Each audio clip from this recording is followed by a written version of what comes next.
اعوذ باللہ من الشیطان الرجیم بسم اللہ الرحمن الرحیم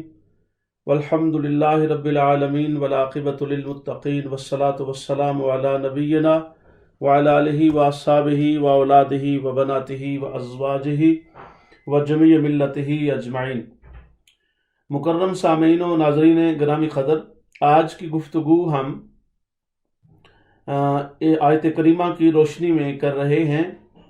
اور اس آیت کریمہ کے اندر جیسا کہ اعوذ باللہ من الشیطان الرجیم بسم اللہ الرحمن الرحیم،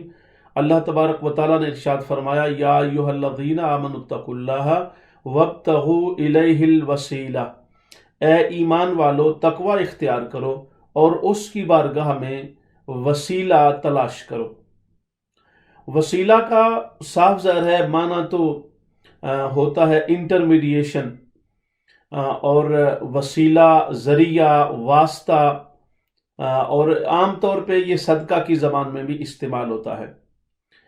وسیلے کا مطلب یہ ہوتا ہے کہ کسی بھی برگزیدہ ہستی کے وسیلہ سے اللہ تبارک و تعالیٰ کی بارگاہ میں دعا کی جائے اور مانگا جائے۔ وسیلہ ذات کا بھی ہوتا ہے، وسیلہ صفات کا بھی ہوتا ہے۔ تو اس اعتبار سے وسیلہ کی جب ہم بات کرتے ہیں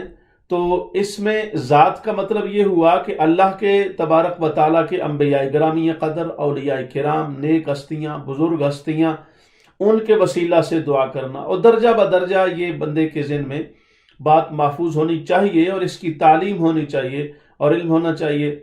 کہ انبیاء گرامی قدر پھر سرکار پاک صلی اللہ علیہ وسلم کا بطور خاص وسیلہ ہے۔ اس پر بہت ساری کنفیوژن کریٹ کی جاتی ہے، حالانکہ یہ مسئلہ اتنا مشکل نہیں ہے جتنا مشکل بنایا جاتا ہے۔ وسیلہ کے باب میں یہ بات ضروری ہے کہ ہمارا اہل السنہ کا عقیدہ ہے کہ وسیلہ لینا جائز ہے، انبیاء کا بھی، نیک بزرگوں کا بھی، اور اعمال کا بھی۔ اچھا، کچھ لوگ یہ کہتے ہیں کہ وسیلہ شخصیات کا جائز نہیں ہے اور اعمال کا وسیلہ جائز ہے۔ ان کی دلیل یہ ہے جو میں نے آیت کریمہ پڑھی ہے، یا ایھا الذین آمنوا اتقوا اللہ وابتغوا الیہ الوسیلہ۔ اس آیت کریمہ میں وہ یہ کہتے ہیں کہ یہاں پر اللہ تبارک و تعالیٰ نے تقوی کی ذکر کیا ہے۔ آمنوا اتقوا اللہ، اللہ کی بارگاہ میں تقوی اختیار کرو۔ تو جب ہم تقوی اختیار کرنے کی بات کریں گے تو اس سے آگے جو فرمایا گیا وابتغوا الیہ الوسیلہ، اور اس کی بارگاہ میں وسیلہ تلاش کرو، تو یہ وسیلہ بھی تقوی ہی ہے، یعنی تقوی کا ہی دوسرا نام وسیلہ، اس کی تفصیل بیان کر دی گئی۔ لیکن میرے محترم سننے والے احباب کی یہ بات نالج میں اور نوٹس میں اور انفارمیشنز میں ہونی چاہیے کہ گرامیٹیکلی اور اصول اور قانون کی بنیاد پر بھی یہ بات درست نہیں ہے۔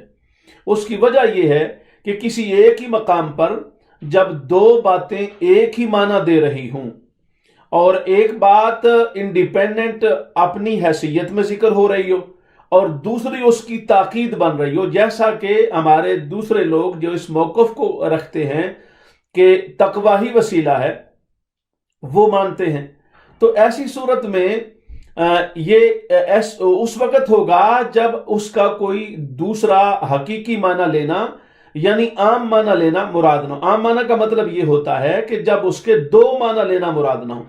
دیکھیں، ایک بندہ ایک لفظ بولتا ہے، اس لفظ کے 10 معانی بیان کر دیتا ہے، یا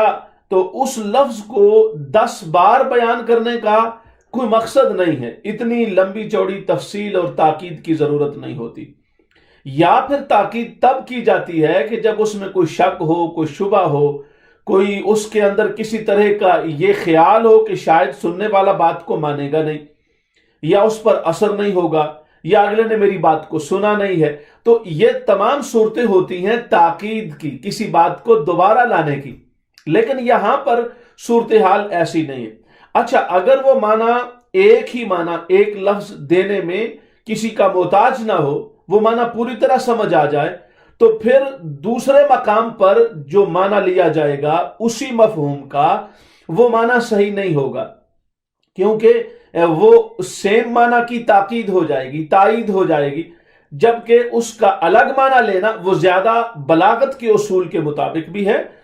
اور گرامیٹیکلی بھی وہ زیادہ درست ہے۔ اس کو دو لفظ اس کے لیے بولتے ہیں بلاغت کے اندر، علم بلاغہ کا یہ بڑا مشہور اور معروف قانون اور ضابطہ ہے۔ ہم بتا اس لیے رہے ہیں کہ جو لوگ یہ بات کرتے ہیں وسیلہ جائز نہیں، وہ لوگ ذہنوں میں یہ بات ڈالنا چاہتے ہیں کہ شاید وہ کوئی بڑی علمی خاص بات کر رہے ہیں، لوگوں کو شرک سے بچا رہے ہیں۔ یہ بات غلط ہے،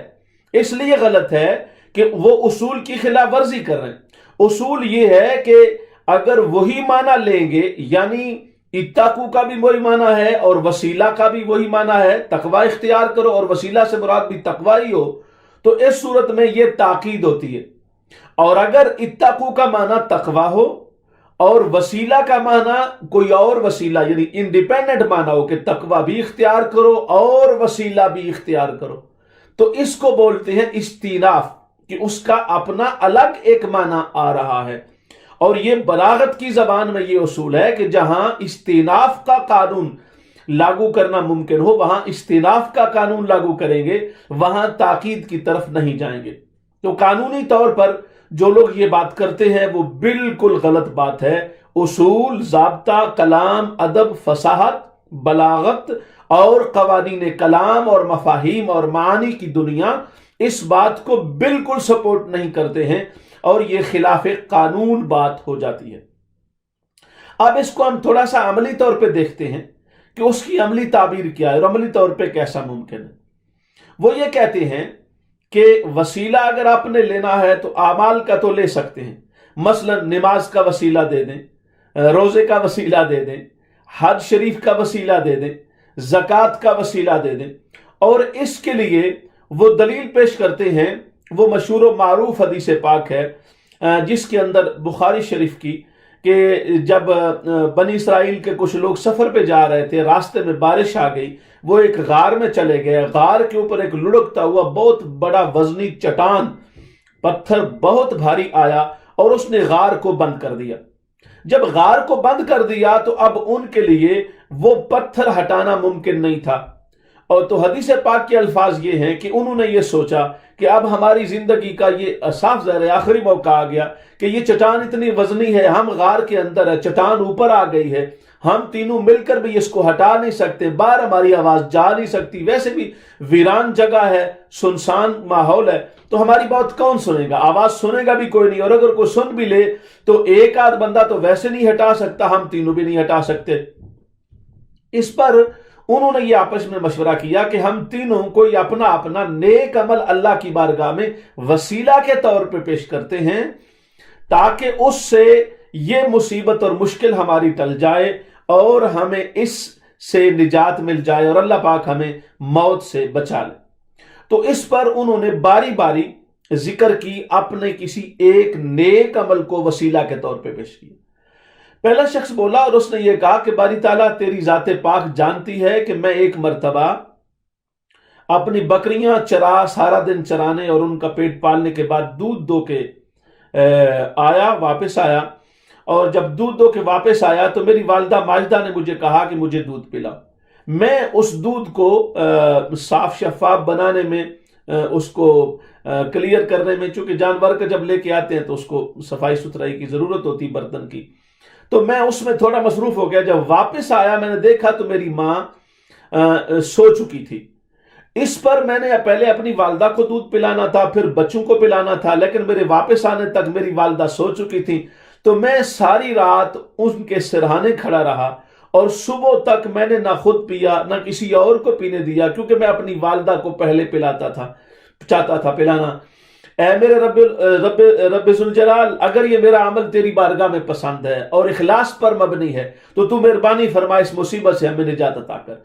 یہ جب دعا کی ان میں سے ایک شخصیت نے تو تھوڑا سا پتھر سرک گیا، ہٹ گیا، روشنی کی لکیر اندر آ گئی۔ اب ان کا حوصلہ بھی بڑھ گیا، یقین میں بھی پختگی اور مزید یقین اچھا ہو گیا، بہتر ہو گیا۔ اب انہوں نے کہا دوسرے شخص کو کہ تو کوئی واقعہ سنا۔ اس نے واقعہ سنانے کا مطلب یہ کہ اپنے اعمال کا وسیلہ پیش کر۔ تو اس نے پھر وہ مشہور واقعہ ہے کہ میں ایک عورت پر فریفتہ تھا اور میں اس کو حاصل کرنا چاہتا تھا، تو ایک مرتبہ ایسا ہوا کہ اس کو پیسے کی اشد ضرورت تھی، اس نے مجھ سے پیغام بھیجا کہ تم مسلسل میرے متلاشی ہو اور میرے لیے تم ہر کام کرنے کے لیے تیار ہو، مجھے پانا چاہتے ہو، تو اب تمہارے پاس موقع ہے، مجھے اتنے پیسوں کی ضرورت ہے، دے دو تو میرا جسم تمہارے حوالے۔ تو میں نے وہ پیسے دے دیے میرے مولا، اور جب میں اس پر قادر ہو گیا، اس نے جسم میرے حوالے کر دیا، تو ساتھ اس نے یہ بھی کہا دیکھ میں نے جو تم سے پیسے لیے یہ میری مجبوری تھی، میں کردار میں بری نہیں ہوں اور میں ایسا چاہتی بھی نہیں ہوں کہ غیر شرعی کام ہو، مگر مجھے ضرورت تھی، اب میرے پاس اس کے بغیر کوئی چارہ نہیں تھا، اگر تو مہربانی کر دے تو اس برے عمل سے مجھے تو بچا سکتا ہے۔ تو اس پر اس نے کہا کہ باری تعالیٰ میں نے صرف تیری رضا کی خاطر، تیری بارگاہ سے ڈرتے ہوئے، تجھے راضی کرنے کے لیے میں نے اس عورت سے اپنے آپ کو الگ کر لیا اور دیا ہوا پیسہ بھی واپس نہیں لیا، اس کو دے دیا۔ میرا یہ عمل تو جانتا اخلاص پر مبنی تھا، میں تجھے اس عمل کا وسیلہ پیش کر کے عرض کرتا ہوں میرے مولا ہماری اس تکلیف کو دور کر۔ تو جب یہ دعا کی تو پتھر اور زیادہ ہٹ گیا، مگر ابھی اتنا نہیں تھا کہ اس سے تینوں باہر نکل جائیں۔ تیسرے شخص نے پھر اپنا وسیلہ جو پیش کیا حدیث پاک کی روشنی میں، وہ یہ ہے کہ باری تعالیٰ میرے پاس ایک شخص تھا، وہ شخص میرے پاس مزدوری کر رہا تھا، مزدوری اس نے کی لیکن اس کو مزدوری کے پیسے لینا ایک دن کے یا 2 دن کے یاد نہیں رہے، وہ چلا گیا۔ میں نے اس کے ان پیسوں سے ایک بکری خریدی، وہ بکری میں نے پالی، وہ بکری اتنی پھیلی اور اس میں برکت ہوئی اس کے بچوں کے اندر کہ میرا بہت سارا ریوڑ ہو گیا، ایک ہرڈ بن گیا، بہت بڑا بکریوں کا میں ریوڑ رکھنے والا بن گیا، اور میں وہ بکریاں بڑھتی چلی گئی حتیٰ کہ وہ بہت زیادہ رقم بن گئی، میں علاقے کا امیر ترین شخص ہو گیا اس کی وجہ سے۔ مگر جب وہ شخص ایک مرتبہ پلٹ کے میرے پاس واپس آیا، میں نے وہ سارا ریوڑ اس کو دے دیا، اور اس نے کہا آپ یہ اتنی نوازش مجھ پہ کیوں کر رہے ہیں؟ تو میں نے کہا اس لیے کر رہا ہوں کہ یہ بیسیکلی تیرے ہی پیسے تھے جو میں تیرے حوالے کرنا چاہتا تھا۔ تو میں نے پھر سارا واقعہ سنایا، باری تعالیٰ میں نے یہ کام تیری رضا کے لیے کیا تھا، اگر تو میرے اس اخلاص اور میرے کام سے راضی ہے تو اس مصیبت سے ہمیں نجات عطا کر دے۔ تو وہ پتھر اس اتنا ہٹ گیا کہ تینوں شخص باہر آ گئے۔ تو جو کہتے ہیں اعمال کا وسیلہ جائز ہے وہ اس کا حدیث پاک کا حوالہ دیتے ہیں، لیکن دیکھیں قرآن اور حدیث کا پورا ذخیرہ اجتماعی طور پر بنظر غائر پڑھنے سے جو صحیح عقیدہ سمجھ میں آتا ہے وہی عقیدہ حق ہے۔ ہم اس کے جواب میں تو ان سے یہ عرض کرتے ہیں کہ بخاری شریف میں حدیث پاک ہے، سیدنا عمر پاک کے پاس ان کے دور خلافت میں کات ہو گیا، بارش نہیں ہو رہی تھی، ہر طرف خشک سالی تھی اور جانور مر رہے تھے، بہت زیادہ مصیبت کا شکار ہو رہے تھے، کوئی چیز کھانے کو نہیں تھی، سبزہ نہیں تھا، جانوروں میں دودھ نہیں تھا، اشیاء کا خاتمہ ہو چکا تھا، تو لوگ اور جانور انتہائی غربت کے عالم میں چلے گئے۔ تو ایسی صورت میں سیدنا عمر پاک کے پاس لوگ آئے اور آ کر کہا کہ اللہ کی بارگاہ میں دعا کیجئے۔ تو سیدنا عمر فاروق رضی اللہ تعالیٰ عنہ نے حضور کے چچا حضرت عباس کو لیا اور ان کو خانہ کعبہ میں لے جا کر ان کے وسیلے سے دعا کی۔ تو ہم یہ کہتے ہیں کہ اگر وہ اعمال پیش کرنے والی حدیث پاک ہے تو یہ شخصیت ذات کا وسیلہ دے کر بھی سیدنا عمر پاک کا اتنے بڑے صحابہ کی موجودگی میں بخاری شریف میں موجود ہے۔ تو اس کا مطلب یہ ہوا کہ پھر انطباق یعنی دونوں میں کورسپونڈنس اور دونوں حدیثوں پر عمل اس انداز سے ہوگا کہ ذات کا وسیلہ بھی جائز ہے اور اعمال کا وسیلہ بھی جائز ہے۔ پھر دوسری بات یہ ہے کہ ہم ان سے یہ کہتے ہیں کہ نماز کا آپ کہتے ہیں وسیلہ، روزے کا آپ کہتے ہیں وسیلہ، زکوٰۃ کا آپ کہتے ہیں وسیلہ، تو نماز ہم پڑھتے ہیں، کیا جو کلمہ شریف نہیں پڑھتا وہ نماز پڑھے تو ثواب ملے گا؟ صاف ظاہر جواب ہے نہیں ملے گا۔ اور جو روزے رکھتے ہیں اگر وہ ایماندار نہیں ہے تو کیا روزے کا ثواب ملے گا؟ صاف ظاہر ہے اس پر سارے متفق ہے کہ نہیں ملے گا۔ اسی طریقہ سے ہر نیک عمل کی بات ہے، تو جو ہمیں نیک عمل ملا ہے اٹ سیلف، یہ نیک عمل کس نے دیا؟ نماز ہمیں کس نے دی؟ سرکار پاک صلی اللہ علیہ وسلم نے اللہ کی بارگاہ سے حکم لے کر ہمیں دی، یعنی ہمارے پاس جو ڈائریکٹ نماز پہنچی ہے وہ سرکار کے وسیلے سے پہنچی ہے صلی اللہ علیہ وسلم۔ اسی طریقہ سے جملہ اعمال وہ نبی پاک صلی اللہ علیہ وسلم کے وسیلہ سے پہنچے ہیں ہمارے پاس۔ تو جب ان کے وسیلہ سے پہنچے ہیں تو پہنچنا جب وسیلہ سے ہے تو اس کا مطلب ہے وسیلہ کا تصور تو متحقق ہو گیا، اسے انکار ممکن ہی نہیں ہے، اور یہ بالکل ایک ایسی غیر حقیقی بات ہے کہ جس کا کسی طور پر بھی انکار کرنا ممکن نہیں ہے۔ دوسری بات یہ ہے کہ اعمال کے وسیلے سے اللہ راضی ہوتا ہے، کیونکہ اللہ تبارک و تعالیٰ کی بارگاہ میں اس سے قرب ملتا ہے، اس کی رضا ملتی ہے۔ لیکن ساری زندگی میں سب سے زیادہ نمازیں پڑھنے والا کیا وہ ایک صحابی کے برابر ہو سکتا ہے؟ نہیں ہو سکتا۔ اس پر سارے متفق کیوں نہیں ہو سکتا؟ اس لیے